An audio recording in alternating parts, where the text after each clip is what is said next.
Թոփ 10 նյութերի ամփոփումը Եվրամեդիա 24-ի եթերում։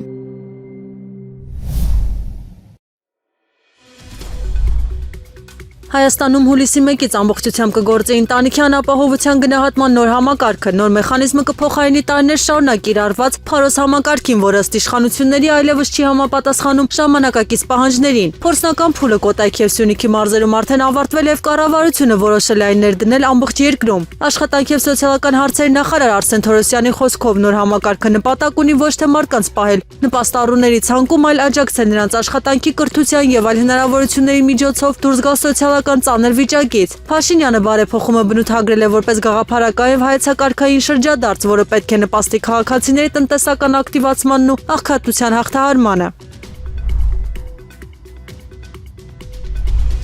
Հայաստանը մի քանի օրով կբացի հայ-թուրքական սահմանին գտնվող Մարգարայի անցակետը։ Կառավարության որոշմամբ հունիսի 12-ից 22-ը մարդասիրական օգնություն կուղարկվի Լիբանան, Թուրքիայի տարածքով։ Օգնությունը նախատեսված է Լիբանանի բնակիչների, այդ թվում իսրայելական հարձակումներից տուժած հայ համայնքի ներկայացուցիչների համար։ Փաշինյանը չի բացառել սահմանադրության փոփոխության գործընթացի շարունակությունը։ Նա նշել է, իշխանությունները կդիտարկեն իրավիճակ ու համապատասխան եզրակացությունների կհանգեն։ Հարցը բարձրացվել է այն բանից հետո, երբ քաղաքացիական պայմանագիր կուսակցությունը չի ստացել սահմանադրական մեծամասնություն։ Փաշինյանը դեռևս մարտին հայտնել էր, նոր սահմանադրության հանրաքվեն նախատեսվում է անցկացնել 2027 թվականին։ ՌԴԿՀ նախագահ Էլլա Պանֆիրովան հայտարարել է, Հայաստանում անցկացված խորհրդարանական ընտրությունները ուղեկցվել են բազմաթիվ դժվարություններով և սկզբունքային խախտումներով։ Նրա խոսքով ռուս դիտորդներն աշխատել են վաղ առավոտից մինչև ուշ երեկո և արձանագրել բազմաթիվ խնդիրներ։ Վերջինս ընդգծել է, խախտումները եղել են ոչ թե եզակի, այլ համակարգային բնույթի։ Ռուսաստանի դիտորդական առաքելությանը մասնակցել են ԿԸՀ անդամներ և տարածաշրջանային ընտրական հանձնաժողովների ներկայացուցիչներ։ Հայաստանը 6 ամիս ժամկետով արգելում է ցորենի արտահանումը ԵԱՏՄ անդամ չհանդիսացող երկրներ։ Կառավարության որոշմամբ քայլը միտված է երկրի պարենային անվտանգության ապահովմանը և տնտեսության կայունացմանը։ Ըստ հիմնավորման ներքին արտադրությունը բավարար չէ պահանջարկը ամբողջությամբ ծածկելու համար։ Սահմանափակումը չի տարածվելու վերարտահանվող ապրանքների վրա։ Նույն որոշմամբ 6 ամսով արգելվում է նաև օգտագործված ավտոմեքենաների, կատալիզատորների, կերամիկական թափոնների արտահանումը։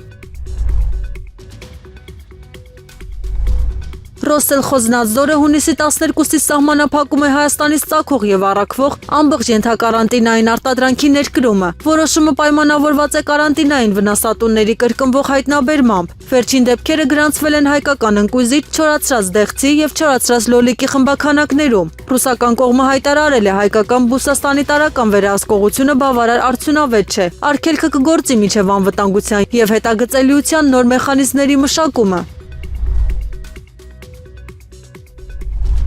Կենտրոնական ընտրական հանձնաժողովը անվավեր է ճանաչել թիվ 10/51 և թիվ 35/65 ընտրատեղամասերի քվեարկության արդյունքները։ Որոշումը կայացվել է արձանագրված խախտումների հիման վրա։ Երկու տեղամասերում էլ անճշտությունների չափը հավասարեցվել է քվեարկության մասնակիցների ընդհանուր թվին։ Մնացած բոլոր ցուցանիշները արձանագրվել են 0։ Տեղամասերի նյութերն արդեն ուղարկվել են դատախազություն հետագա քննությունների համար։ ԱՄՆ կոնգրեսում ներկայացվել է երկուսակցական բանաձև, որը կոչ է անում Ադրբեջանին անհապաղ ազատ արձակել բոլոր հայ ռազմագերիների և քաղաքացիական կալանավորված անձանց։ Նախաձեռնության հեղինակն է կոնգրեսական Բրեթ Շերմանը։ Բանաձևն արդեն քննարկվել է ներկայացուցիչների պալատի արտաքին հարաբերությունների հանձնաժողովում։ Շերմանը հիշեցրել է Human Rights Watch-ի կողմից արձանագրված մահապատիժների և խոշտանգումների մասին։ Նա նաև ընդգծել է, գերիների ազատ արձակումը կարող է դառնալ Հարավային Կովկասում խաղաղության կարևոր քայլ։ Նիկոլ Փաշինյանը հայտարարել է, եթե ՀԱՊԿ անդամ երկրները որոշեն հեռացնել Հայաստանին կազմակերպությունից, Երևանը ստիպված կլինի այդ որոշումն ընդունելի գիտություն։ Հայտարարությունը հնչել է Ռուսաստանի Դաշնության արտգործնախարար Սերգեյ Լավրովի վերջին հայտարարություններից հետո։ Լավրովը նշել էր, որ ՀԱՊԿ-ում քննարկվում է Հայաստանի կողմից չվճարված անդամավճարների հարցը։ Կազմակերպության կանոնադրությունը նախատեսում է պատժամիջոցներ և նույնիսկ անդամակցության դադարեցում։